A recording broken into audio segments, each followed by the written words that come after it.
नरेंद्राचार्यजी महाराज यांच्या समस्या मार्गदर्शन सोहळ्याचा भव्य शुभारंभ आज छत्रपती संभाजीनगर येथील जळगाव रोडवरील म्हसोबा महाराज मंदिर परिसरात भक्तिमय वातावरणात झाला।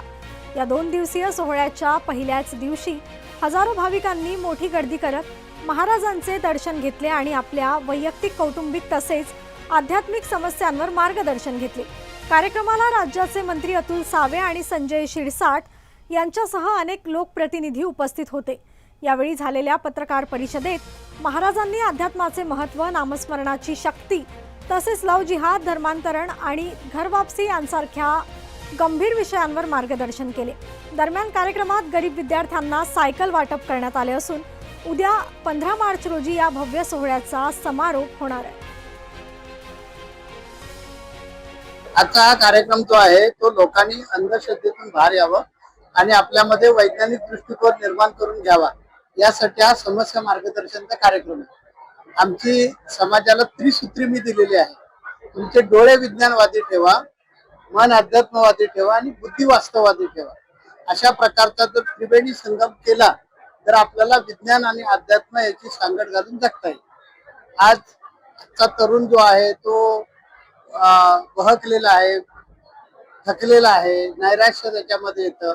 तर जर आपण अध्यात्माच्या मदतीनं आपला वैज्ञानिक विकास साधून घेतला तर आपल्यामध्ये नक्कीच एनर्जी येते। कारण अध्यात्म जे आहे हे आपल्यामध्ये संयम म्हणजे भक्ती जी आहे ती संयम, समयसूचकता, प्रगल्भता, साधक बाधक विचार करण्याची क्षमता, नेतृत्व करण्याचे गुण विकसित करते असं आमचं म्हणणं आहे।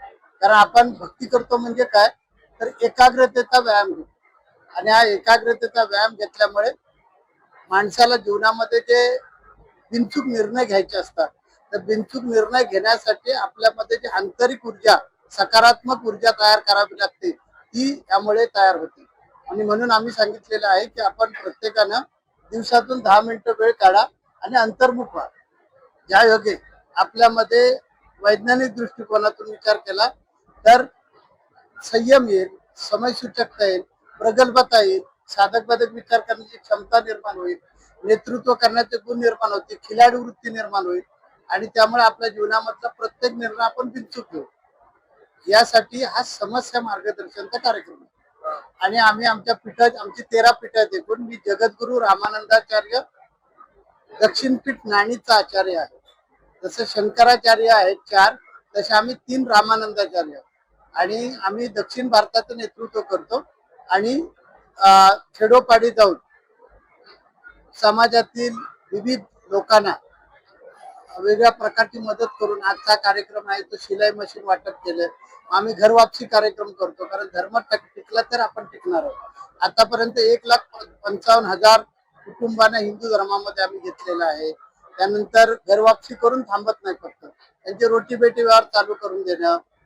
त्यानंतर thalassemia, sickle cell, kidney failure, blood cancer अशा रुग्णांना नेहमी दर 15 दिवसानंतर रक्त लागतं। मग महाराष्ट्राची 10